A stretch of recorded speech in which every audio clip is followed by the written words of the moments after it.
Errarisca Irene Tukiriu Yesu Cristo Adel foi mu. Estou aqui, gente, hoje entrevistando um líder de jovens.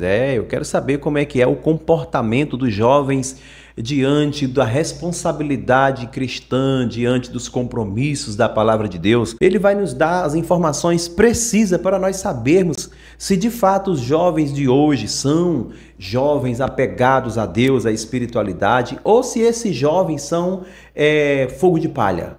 O que vocês acham disso? Aqui está o nosso líder de jovens. Boa tarde, é uma satisfação estar aqui com você, nos dando a oportunidade para você trazer esse esclarecimento que vai servir muito para quebrar o peso do julgamento que as pessoas têm sobre o jovem, ou não, ou talvez você vai esclarecer pontos que só vai ajudar a enunciar mais ainda, a enfatizar aquilo que as pessoas pensam. Agora, a responsabilidade é sua. Boa tarde, meu nobre.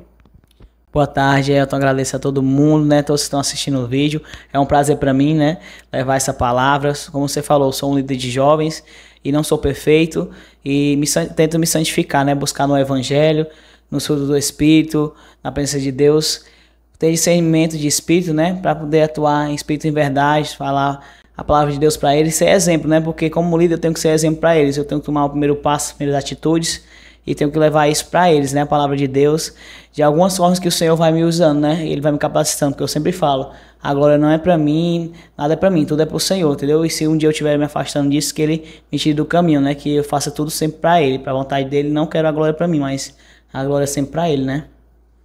Maravilha. Existem muitos comentários, principalmente daqueles evangélicos mais veteranos, que têm uma tendência a sempre desvalorizar os neófitos, né? Aqueles que estão em um cenário tão moderno como o que nós nos encontramos hoje. Eu gostaria de saber, Jay, você como líder, você percebe que os jovens estão mais fragilizados no quesito santidade, no quesito comunhão com Deus, esses detalhes aí que um jovem precisa para estar sendo bem-sucedido na caminhada espiritual com Cristo. Eu gostaria que você esclarecesse isso para nós, até para, como eu falei no início, para quebrar esse peso de julgamento, enfim. O que você acha disso?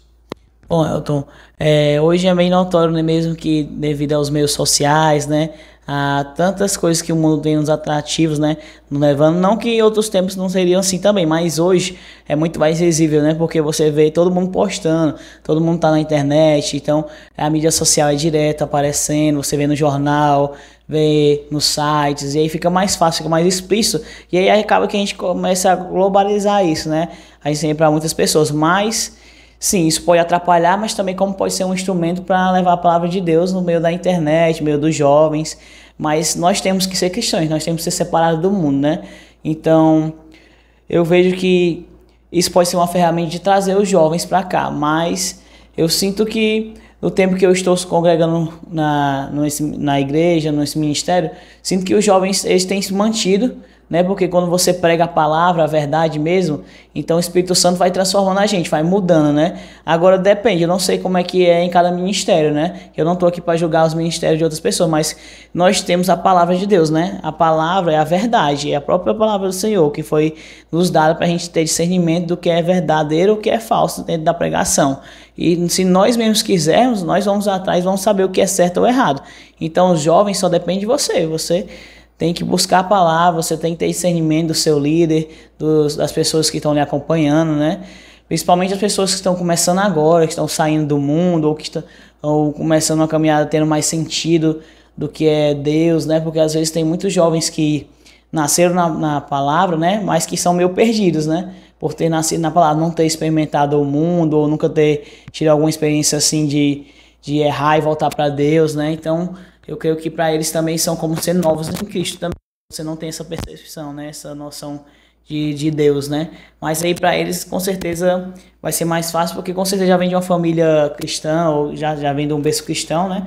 E quando essas pessoas vêm do mundo, a gente tenta trabalhar nelas essa transformação aos poucos, né? A gente não pode ser de uma vez, porque se for de uma vez uma transformação dessa, a gente tem que ficar muito preocupado, porque pode ser só emoção. E uma pessoa que vive sem emoção, ela pode provavelmente daqui qualquer coisinha, qualquer besteira, sair da igreja, falar mal da igreja ou do líder. Então tem que ser trabalhado aos poucos essa transformação, essa mudança, né? Igual o Pedro, né? Pedro foi trabalhado aos poucos, foi mudando e aí foi quando cada um dos discípulos tiveram a sua transformação, né? Sua mudança, como a semente, por exemplo. Como Jesus fala, né? A palavra das sementes. Quando uma cai num terreno de espinhos, né? Ela cresce, mas aí ela morre sufocada. É como um jovem novo. Chega e começa, se transforma, vai mudando, mas aí depois, por algum acaso, ele morre, não germina, né? Mas também tem os que nascem em solo fértil, né? Nascem, crescem, transformam, mudam e dão frutos. Que todos os jovens que a gente possa ter, espero que não venham se perder por conta das mídias sociais, da internet, das opções que o mundo tem, né? Que o maligno é muito esperto, perspicaz, né? Mas a gente tenta trabalhar em cima da palavra sempre, da oração, para que eles sejam transformados. Eu gostaria de saber se, que com tudo isso que você falou, tem que ter uma pregação exclusiva para jovens? Eu creio que não, mas deixa eu ver. Acho que qualquer pregação ela já é ministrada pelo Senhor, né? Quando provém de Deus, essa pregação ela já é para todos. Então todos os jovens elas vão escutar, mas é bom que seja alguém jovem também, porque eles assimilam melhor, né? Possa ser que eles peguem melhor as palavras, alguém que já passou por aquilo que eles já viveram também, alguém que já teve alguma experiência parecida, né? Então acho que possivelmente possa ajudar, mas eu creio que toda palavra ela é feita para qualquer tipo de pessoa, sendo ela jovem ou idoso. Qual a diferença, então, Lano, de um jovem crente para um adulto crente? Qual que é a diferença? Eu imagino que deve ser a forma de buscar a Deus, né? Quando você vai crescendo, você vai tendo mudanças também, tanto físicas como mentais, né? Também você vai tendo mais cognitivo para você absorver a palavra, dependendo da sua sede e fome pelo Espírito, né? Mas eu creio que maturidade espiritual não é idade, né? Então pode ser que seja diferente. Jesus, né? A sua adolescente já estava pregando no templo, né? E aí varia. Pode ser que um rapaz que seja adulto não tenha tido uma experiência verdadeira com Deus, e um rapaz que chegou na igreja há poucos anos e seja um jovem, um adolescente, já tenha tido experiências incríveis com Deus, né? Então isso vai ser de pessoa para pessoa, eu creio. Outra coisa interessante também que eu gostaria de perguntar para você é sobre a vida dos jovens. Hoje em dia, como você muito bem já pontuou, nós temos baladas, nós temos as mídias sociais, nós temos tudo que favorece para que um jovem seja propenso a adentrar em seu universo, né?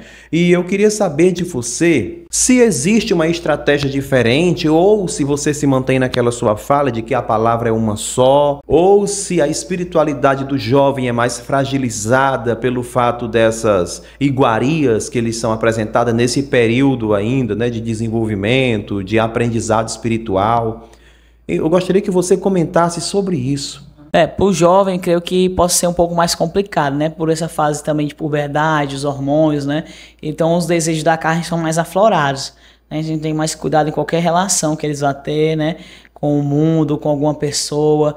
Então, pode ser, se eles não tiverem uma mente muito trabalhada no Senhor, na palavra, na oração, no jejum, em buscar, em estar congregando, né? E tirar suas dúvidas com as pessoas da igreja, não buscar soluções fora, né, da igreja, mas pesquisar dentro da igreja, com seus líderes, né, buscar diretamente a Deus, né, com oração, na palavra, né, você tem um Google, você pode usar até o Google para a sua própria pesquisa de palavra, dúvidas, YouTube, né, você tem muitos canais assim como o seu também, então a pessoa pode estar tirando uma pesquisa para que ela venha ter entendimento sobre isso, e sempre na dúvida ela tem o seu líder, né, tem o seu pastor, tem as pessoas que vão lhe ajudar, e o mundo tem muito a oferecer, né, mas o que o mundo tem a oferecer é passageiro, né? Juntar tesouros não na terra, mas tesouros eternos, né? No céu. E às vezes a pessoa ela pode estar achando que está vivendo algo bom, está vivendo o sonho da vida dela, mas às vezes está vivendo um inferno, que ela não sabe, né? Porque o inferno é a ausência de Deus. Então ela pode estar tendo tudo, felicidade, riqueza, mulheres, dinheiro, alegria, tudo que quis na vida, um emprego bom, um carro, mas não tem a presença de Deus, não tem nada, entendeu? E aí você acaba morrendo e o que vai acontecer? Você não vai ter a glória, você não vai ser conhecido, né? Você até às vezes também pode estar vivendo um evangelho e se comparar com alguém e não ter essa noção, né? Achar que aquela pessoa está correta e você não buscar na palavra, não ter esse entendimento de como você deve ser um bom cristão, né? Porque não basta apenas você conhecer a Deus, né? Você tem que ser conhecido, né? Se você chegar lá e você falar, mas eu te conheço, mas eu não lhe conheço, né? Então é importante do jovem hoje ele ter essa noção, né? Posso ter fugido um pouquinho do assunto, mas às vezes é o Espírito Santo que vai pedir pra gente falar as coisas, né? Mas sim, os jovens, eles têm mais dificuldades por conta das propostas do maligno no mundo. Se eles não se fortalecerem e firmarem na fé, nas armaduras santas de Deus mesmo, é mais fácil eles caírem, né? Permanecerem firmes e fortes, constantes na palavra, é mais fácil, sim. Com isso, Elano, ouvindo você falar por esse ângulo, logo eu me lembro de um movimento que está em eminência aí, chamado desigrejismo. O desigrejismo consiste no seguinte: você não precisa ter um local para se congregar, porque você é o templo, você é a igreja. Porém, a sua proposta declara que uma pessoa precisa de orientação, uma pessoa precisa de uma liderança. Eu estou entendendo isso. Então a ideologia de desigrejismo já cai por terra, porque você está propondo que um ser humano precisa de um tutor, precisa de um líder, alguém para orientá-lo diante das possíveis propensões, fragilidades. Estou certo? É isso mesmo? É isso mesmo, né? Eu não me lembro do versículo, mas eu sei que tem na palavra de Deus, fala que você deve congregar, né? Você deve ter um local para se estar com seus irmãos, né? Uma igreja, ela não é só apenas um local para se congregar, mas uma família, um lar para se estar, né? A gente sempre fala isso no nosso ministério e tem até lá sobre isso. Então, você tendo pessoas que compactuam da mesma palavra, da mesma fé, dos mesmos ensinamentos, fica muito mais fácil você tirar seus questionamentos e dúvidas com essas pessoas, né? Agora, você quando está perdido, está só, você é uma ovelha perdida, né? Você não tem ninguém, um pastor para lhe ajudar a cuidar de você, né? Agora, quando você está ali firmado na palavra, tendo alguém sempre te olhando como um pastor cuidadoso, né? Você vai estar muito mais seguro na palavra para não cair facilmente. Porque quais são suas bases, né? Ali, você pode sim ser transformado pela palavra, mas da palavra você tem que encontrar um local para você congregar, né? Que o Espírito Santo venha dar discernimento para essa pessoa, achar uma igreja realmente que prega a palavra, prega a verdade. Elano, uma das coisas que eu fiquei impressionado é porque, apesar de ele ser um líder de jovem, ele não é assim um cara idoso, né? Independente do degrau que estejamos, sempre precisamos desse apoio, dessa ajuda, né? E eu fiz uma pergunta agora há pouco para o Elano, se tinha que ter uma pregação diferente para o jovem. E eu fiquei impressionado que ele respondeu que não, que a pregação, a mensagem do Senhor, a mensagem de Cristo é uma só. E o que teria que ter, então? Já que a mensagem é uma só, já que os jovens são diferentes dos adultos, o que teria que ter? Pronto, deixa eu me colocar nessa palavra, como seria?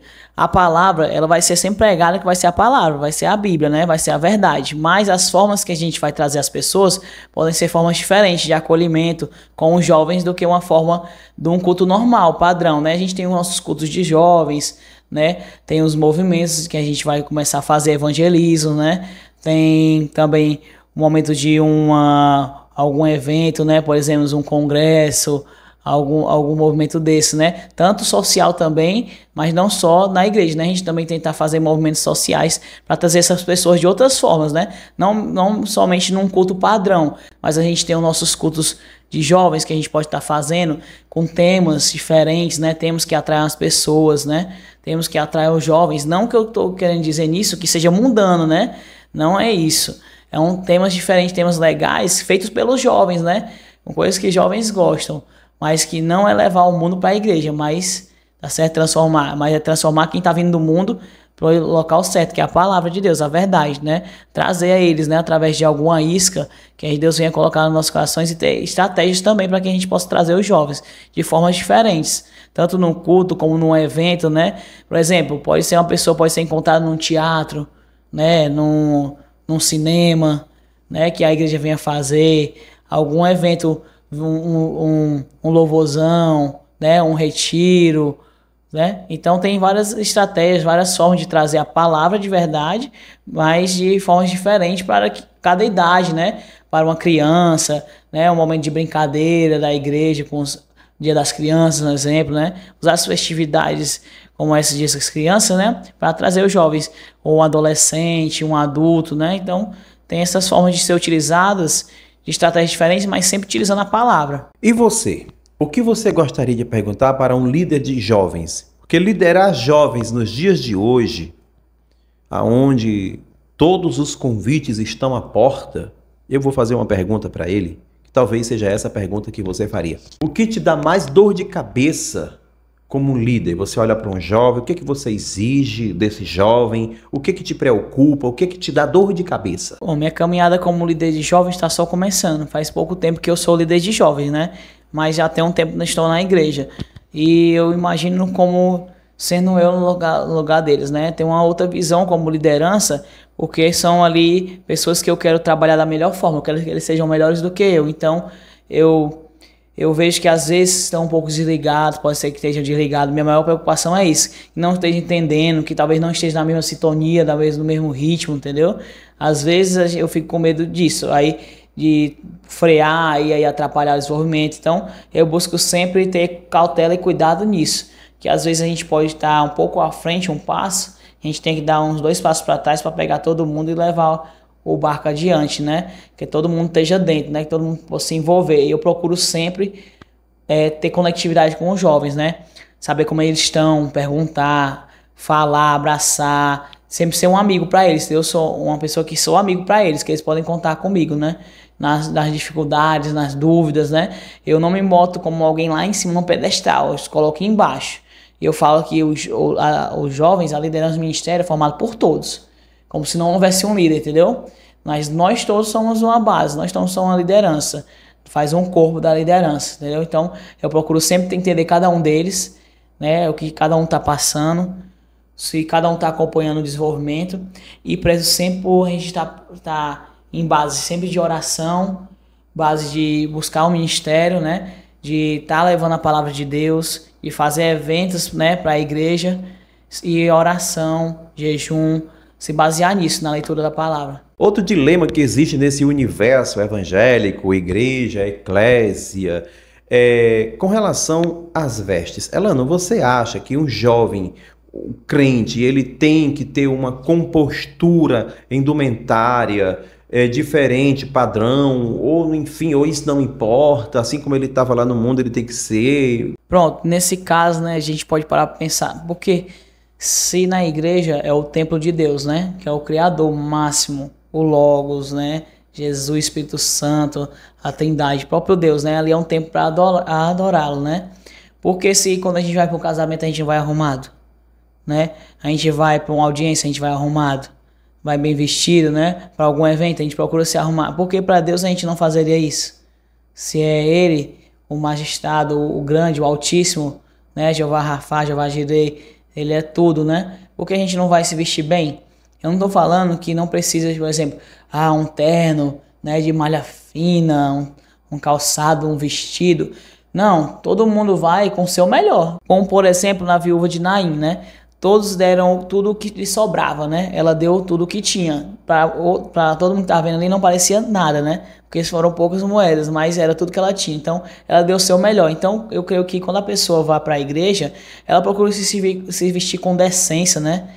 Com decência, com roupas que ela se sinta à vontade, mas que não sejam roupas indecentes, né? Imorais, que não estimulem a sexualidade, que sejam roupas estilosas, né? Claro, que a pessoa se sinta bonito, agradável, mas que seja algo vestimenta correta, né? Para o padrão da igreja, que eu digo assim, o padrão social, bem vestido, né? Por exemplo, não estou dizendo para vir só de terno, mas vai de calça jeans ou no culto na semana, vai de short, estou dizendo uma chinela. Isso não vai lhe impedir. Por exemplo, se você tivesse somente uma regata e um short e descalço ou sem chinela, você vai para a igreja. Isso não vai lhe impedir. Eu acho que é uma questão pode ser que alguém seja mais religioso nesse caso, mas eu tenho certeza, se uma pessoa chegasse descalço ou sem blusa na igreja, ele seria bem acolhido, porque a verdadeira palavra é isso. A pessoa ia acolher e ia se transformar. E quando a pessoa está buscando a palavra, ela está em conectividade com o Espírito Santo, ele mesmo vai incomodando o nosso coração, nossas vestes. Se essas já não agradam a Deus, né? Se talvez essas vestes já são do meu passado, eu vou mudando até me compactuar com o que é a vontade de Deus, né? Mas eu creio que sim, tenha um padrão para Deus, né? Padrão respeitoso, de pureza, né? De santidade, de vestimenta para Deus, né? Porque a gente vai se vestir do melhor, né? Para agradar a Deus, a gente vai fazer o nosso melhor para Ele, né? De todo o coração a gente fazer as coisas para Ele, né? Então quando a gente vai para a igreja a gente se vestir bem, né? Confortável, mas também não seguir um padrão que talvez as congregações elas coloquem como você só pode vir dessa forma, entendeu? Eu acho que isso aí já está barrando a pessoa de conhecer a palavra. Maravilha. Vocês ouviram a resposta do Elano, né? Sobre uma pergunta tão complexa, tão quente, apimentada. E outra coisa que eu quero perguntar também para o Elano. Elano, já falamos das tecnologias, das mídias, de todas essas parafernálias que envolvem convites também para jovens estar agregando outros valores chamados como profanos. Você acredita que um jovem, por ele ser cristão, ele tem que parar de ir para uma balada? Com certeza, né? É algo que é mundano, né? Não, para que eu vou alimentar a minha carne se eu tenho que alimentar o meu espírito? O que eu vou encontrar na balada? É uma balada gospel? Eu tô botando o mundo dentro da igreja, né? Então, acho que isso aí na minha visão fica até uma forma irônica, né? Mas uma balada, com certeza você não vai encontrar nada que Deus lhe agrade ali, né? Só se você for um cristão muito radical e for para uma balada para evangelizar, mas isso aí, né? Acho que são meios diferentes de evangelismo, né? Mas pode ser que tenha, mas com certeza não, a balada não é um local onde um cristão deve estar. Então quer dizer que existem certas restrições ético para o comportamento do jovem, para um comportamento ético, melhor dizendo. Quer dizer que o jovem não pode ir na balada. Existem outros pontos que o jovem cristão deveria evitar ir? Pois é, isso aí o cristão, talvez para alguém que não seja cristão, se torna algo que afasta, né, do evangelho de Cristo, né? Mas se ele entendesse que a verdadeira liberdade está em Cristo, você ter ali Deus no seu coração, você entender como foi lindo o sacrifício de Jesus por nós, e você ter a liberdade de compactuar com pessoas sem precisar estar como elas estão ali bebendo ou precisar procurar prazeres mundanos para se preencher. Não, quando você entende que você conhece a Deus e ele preenche um vazio que somente ele pode preencher dentro de nós, né? Isso é mais tranquilo. E sim, tem locais que a gente não precisa estar lá, porque isso já não convém mais para nosso espírito, porque a gente passa a alimentar o nosso espírito, não mais a nossa carne, não mais os nossos prazeres, né? A gente não basta mais viver de momentos, né? Viver de emoções e coisas que são passageiras. Então, pra gente o forrozinho quentinho não vai mais, né? A baladinha quentinha não vai mais. Aí fumar alguma coisa, beber alguma coisa, a gente para de beber porque não tem mais sentido, isso mais não vai agregar na minha vida. Na verdade vai fazer mal, né? Todo mundo sabe que o cigarro faz mal, bebida, drogas. Então, você dormir bem, né? Pelo menos 8 horas, né? Você ter uma vida espiritual saudável, de estudos, até com a natureza, cuidado físico. Isso não faz bem. Então, você passa a ver sentido nas coisas. Quando você está sendo preenchido pelo Espírito, você passa a buscar outras coisas, outros meios de liberdade, de transformação espiritual, física, mental, né? Acho que diria que você passa a ser um pouco mais intelectual, buscar mais intelectualidade, né? Então acho que tem uma transformação que o Espírito vai mesmo transformando você. Você vai vendo que isso não vai compensar e valer mais a pena na sua vida, que esses prazeres que são mundanos. Elano, eu gostaria de saber como é que você vê um jovem que está passando pelo processo de metamorfose, quer dizer, de transformação. Você percebe algum comportamento, algum efeito colateral que seja transparecido através do comportamento, por ele estar deixando uma vida que ele era apegado, de repente ter que viver uma vida agora voltada para os valores das Sagradas Escrituras. Você nota isso? Existe algum comportamento? Tipo, um homem ele é apegado numa droga e quando ele vai deixar a droga tem os efeitos da abstinência. Existe isso no comportamento de um jovem que está passando pelo processo de transformação? Existe sim, né? Porque quando nós me colocar no lugar, por exemplo, eu sou alguém que era viciado e estou deixando o vício, né, para Deus. E se não existisse isso, né, não teria casa de recuperação ou a igreja não ia acolher e tentar ajudar, né? Mas existe sim, mas isso é uma escolha que nós temos que tomar, senão nós não teríamos transformação. Porque ser cristão é ser separado do mundo, das minhas vontades, né? Nós temos a nossa vontade da carne, que a carne ela já é uma carne por si pecadora, desde o Éden, né? Então, isso já está dentro de nós. Então, nós sermos cristãos, nós não fazemos a vontade da nossa carne, mas a vontade do Espírito. E isso, para pessoas que estão nessa metamorfose, como você citou, sim, é difícil para elas. Como, por exemplo, eu vou citar aqui Pedro, né? Pedro cortou a orelha do soldado, né? Ele ainda tinha muito de si dentro dele, né? Mas aí Deus foi lá, Jesus, né? Foi lá e colocou de volta nele a orelha, e ainda teve a questão do galo cantar 3 vezes, né? Que ali também ele negou Jesus 3 vezes, né? Então ele tinha muito de si ainda, ele não ainda estava em completa sintonia com Deus, ele estava sofrendo ainda sua metamorfose. E Pedro fez grandes obras, né? Também andou sobre as águas também, junto com os discípulos, né?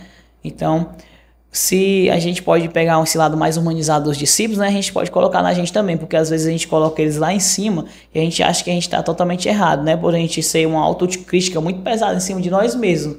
Nós devemos ser um pouco mais calmos, porque nós erramos, nós falhamos, nós não somos santos, mas o que nós sabemos fazer é reconhecer o nosso erro, né? Reconhecer as nossas falhas, pedir perdão para Deus e não voltar atrás no passado do que a gente já matou, né? A gente seguir para as coisas do futuro, as coisas novas do Senhor e tentar sempre se buscar palavras, se santificar para que a gente não erre mais e não fale mais no mesmo erro, né? Ou a gente ter realmente um arrependimento verdadeiro, né? E para finalizar essa entrevista com esse líder de jovem, nível de santidade, nível de comunhão com Deus, nível de responsabilidade com os preceitos de Deus. Como que um jovem lida com tudo isso? Santidade, comunhão com Deus, todas essas questões aí que eu falei. É uma pergunta bem complexa, né? São muitas coisas para um jovem, porque além de você estar vivendo ali uma mudança na sua vida, né, que é a puberdade, os hormônios, né, os estudos, né, a sua casa, às vezes depende da forma que esse jovem é também, né, e seguir os preceitos da palavra e tentar desviar do mundo é bem complicado, não é fácil, né, mas Jesus já tinha dito, né, que não seria fácil, senão a gente estaria vivendo algo tranquilo. Mas não é impossível, porque ele venceu o mundo, né? Então a gente tem que tentar buscar Deus e abdicar, né? Que a gente venha buscar a nossa parte espiritual acima da nossa vontade, né? Para que a gente possa conseguir devagarzinho nos santificar, buscar mais a Deus, né? Buscar literaturas cristãs, Bíblia, cursos que edifiquem a gente de forma teológica, né? Na palavra, buscar se firmar mais no ministério, tentar fazer obras no ministério também, né? Ajudar a igreja de algumas formas, né? Você consegue estar ali na obra fazendo o ID de Deus, né? Então acho que são formas de você conseguir se santificar mais, né? Não estou dizendo pra gente ser... Isso seria bom, né? Não estou dizendo pra gente ser como os mártires, né, da igreja, como Lutero, né? E outros, né? Que os olhos brilhavam, o rosto brilhava, a face brilhava de tanta conexão que eles tinham, né? De momentos de oração. Mas se isso ia acontecer, é perfeito, né? Nós estamos precisando desse tempo, mas nós buscamos um nível de santidade que a gente possa fazer a vontade de Deus, né? Então, parabéns pelas respostas. Eu quero encerrar deixando você à vontade para você dizer o que você quiser, que dá uma palavra, fique à vontade. Show, agradeço, né? A oportunidade de levar essa palavra de Deus. Eu tinha feito uma oração antes que essa palavra venha ser direcionada para as pessoas corretas, né, que estão assistindo, para que Deus venha tocar no coração, que essas dúvidas, seja essa dúvida dessa pessoa que está escutando agora, que em nome de Jesus ela seja respondida, seja cessada, que qualquer pessoa que esteja com alguma dificuldade no seu ministério, né, na sua liderança, que Deus venha dar essa luz, venha dar esse entendimento para essa pessoa, para que ela venha fazer atitudes corretas, né. É um desafio, né? Uma árvore que não dá frutos, ninguém joga pedra, né? Então você está num desafio, você está num momento diferente e você tem que persistir, continuar e caminhar até as coisas darem certo. Às vezes você pode pensar que não está dando certo e você vai parar, mas talvez ainda não é o seu momento, né? Às vezes ainda não é a sua hora e você tem que continuar a persistir, porque às vezes a gente passa que é no nosso tempo, mas na verdade é no tempo de Deus. E a nossa parte que nós devemos fazer é buscar a palavra de Deus, oração, jejum, os mandamentos que Deus tem deixado, fazer a vontade dele. Então, eu creio que nós temos que estar no centro da vontade do Senhor. E vai chegar uma hora que Deus vai nos usar, vai nos trabalhar, né? Buscar sempre a verdade, nos santificar, que tudo vai dar certo. Arena Apologética, o seu canal de debates e entrevistas do YouTube. Aqui estamos finalizando mais uma entrevista e muitas outras virão. Agradecemos a todos vocês, fiquem todos com Deus, louvado seja Deus e até a próxima, se Deus quiser. E Hariskai Irene Tukiriu Jesus Cristo Adel Foi Mu.